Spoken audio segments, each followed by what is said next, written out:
নমস্কার, আজ বানাবো পাট শাক, যেটাকে বলে জুট স্পিনাচ। তো সকাল সকাল বাবা বাজার থেকে পাট শাক নিয়ে এসছে।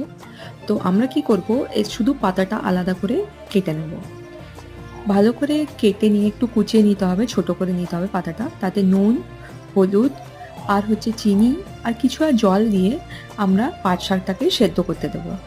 এইটা শাকটা একটু টাইম লাগে সেদ্ধ হতে, কলমি শাকের মতো নয় বা অন্যান্য শাকের মতো নয়, একটু সময় লাগে এটা সেদ্ধ হতে।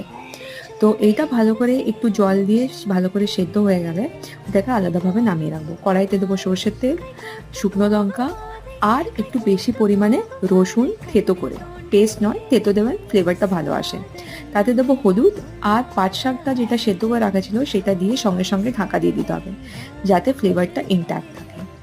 ব্যাস, আর একটু ফুটিয়ে নিলেই রেডি পাট শাক। ভাত দিয়ে খাবেন, দারুণ সুন্দর।